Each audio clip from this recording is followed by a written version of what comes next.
What's up, everybody? Rashid here, man, and back with another banger video. And in today's video, today we're doing a Turo roundup for January. I want to start shooting one of these once a month so you guys can, get some insight on how the business is going and let y'all know like a little bit of like what's the profit side, what's the great things I noticed, what's the things I have to improve on and stuff like that, where we at with ratings and all that kind of stuff. Because honestly, guys, if you're going to do this Turo thing, you want to scale it, you're going to have to start being all in. And that's the big thing that changed for me from like the last time I did it like as a side hustle. Because if y'all watch my previous videos, I told y'all I used to do this as a side hustle, but now it's like a main thing, so I had to like switch my mind frame up and look at things a lot differently. I got to do things to benefit the business, and I got to make sure I'm getting 5-star reviews and all that kind of stuff. So like I told you guys, we're at 3 cars now, so thank God. 3 cars is, I think it's a sweet spot. And I'm going to tell you guys this. If you guys think you're going to be renting your cars out and you're going to drive them when they're free, bro, nah. They be gone, bro. Like, I haven't seen none of my cars for like, maybe they only be here, like, they'll probably be here like 5 days this month, which is really good, honestly. Let's be real. That's really good, and that's what you would want out this business. You want your car to be gone 20, 25 days max. Like, that's going to maximize your earnings. It's going to do a lot of stuff for you. And like I said, you don't want it to just be, 15 days gone. Well, you lost out on a lot of profit you could have got. And I always was thinking like this. This is how I used to think. I'd be like, well, if I add one more car, then one of them will always be free. No, they all going to be gone the same weekend, bro. All of them are going to be gone the same weekend. That's what you're going to realize. When I got my Tesla, I put that on there. I guarantee y'all, and this happened in January, the following day, the Tesla got a month booking, the Challenger went out, and the Fiat went out. And I was like, what am I supposed to do? So then it made me like, okay, I had to understand, well, now I have to have, a personal car for me, which I got that now. And it made a lot of sense just to do that, because this is your business. You need them cars to be gone as much as possible. You can drive them every now and then. If you want to block them out, take them somewhere, cool. Do what you got to do. But for the most part, them cars need to be gone. They need to be gone. Like, I only take them now, like, if I need to go on a trip or, a special occasion, a birthday, or anything like that. That's when I'll just drive the car and I'm like, okay, I'll just block it off and use it. But besides that, I try not to block them off as much as possible. That's one thing I realized. Also, I realized how renters are. Like, bro, if you're running this business, you gotta know what you're getting into. If you ever get into like real estate, Airbnb, or like, these stuff we do with renters. Like, renters they ask a lot of questions that you would think that not what people shouldn't ask you and all that's like boring. Like, it's like, bro, you don't know the answer to this type of thing. Like, that's the situation you run into with renters, guys. And it's tough. I like that Turo implemented a scheduled messaging feature, and I incorporated that this month. And that has helped it tenfold, because the scheduled messaging thing, bro, I'm so hands-on. I used to have to, text them, tell them, thank you for booking. Text them again with the lockbox code. Text them again anything else they need. Man, I went on ChatGPT. I got all my scheduled messages later. I got one that sends when your trip get booked. I got one that sends the lockbox code. I got one that tells you to send a review. And I got one a day after that just said thank you for booking. And, also just don't forget the review and all that kind of stuff. That makes it so much easier. It's so streamlined now. Because like, at first I was like, man, I need to hire me a VA to do this, like a virtual assistant or somebody to do it. And maybe eventually we get to the point where we get to like 50 or 100 cars, that, or 25 or something where it's out of your hands. Yeah. But right now I can manage it, and I'm doing all the work myself. Because the thing about this business, guys, and I tell you guys, don't be trying to just hire people. Go do all of it yourself.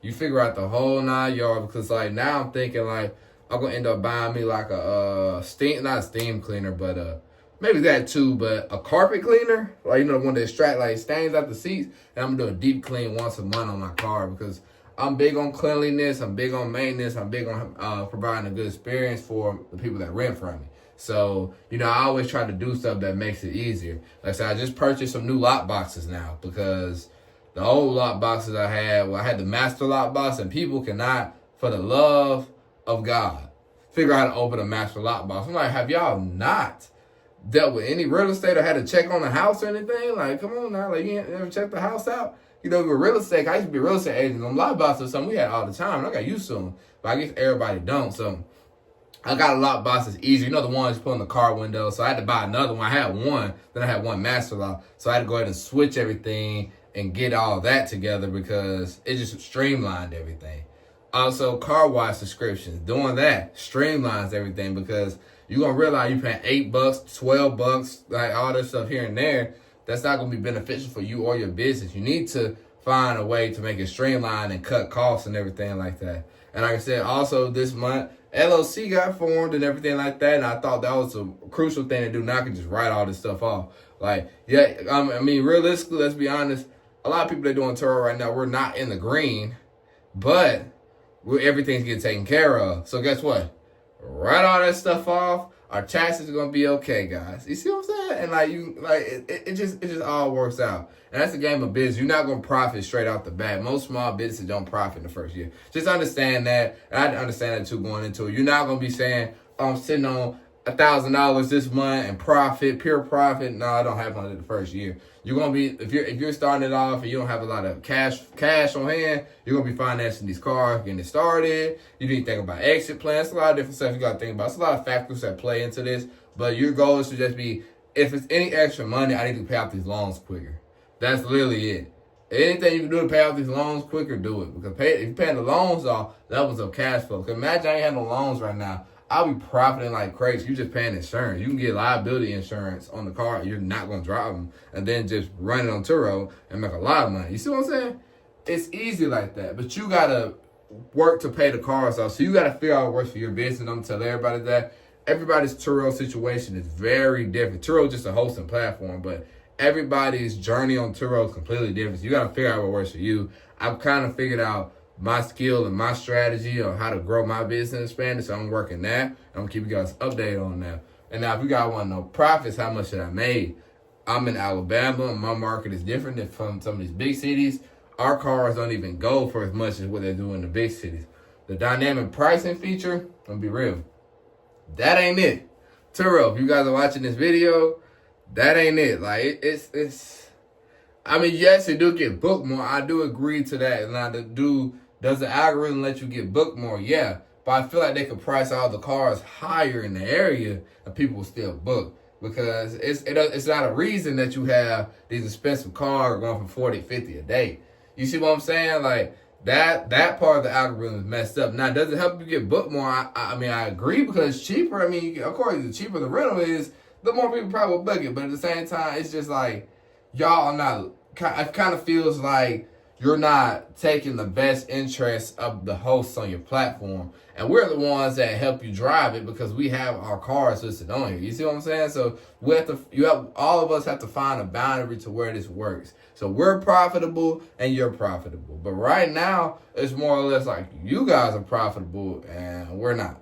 You see what I'm saying? Now, unless you got like straight up cash cars, you're kind of not going to be super in the green or making a lot of extra money. And then you got to keep up with maintenance and all that kind of stuff because, you see what I'm saying? Like, it's just, it ain't it, guys. It's not it. But as far as, I mean, my car's been booked out, so I mean, I can complain, but I can't complain, if that makes sense. So I understand both sides of my cars have been booked out, and I'm blessed to say that they all have been booked out this whole month, which is good. And profit-wise, I mean, I told you not a big market. I'm gonna just say I made around $1,000 range, because I can't specify specific numbers, so I just say around $1,000 range. It's actually it's beneficial. I made what I needed to make to cover everything, but it's like I could have made a lot extra. But I think February will be way better. I think February I might be pushing the $2,000 range, which will start being good. And I'm gonna tell y'all something about business as well.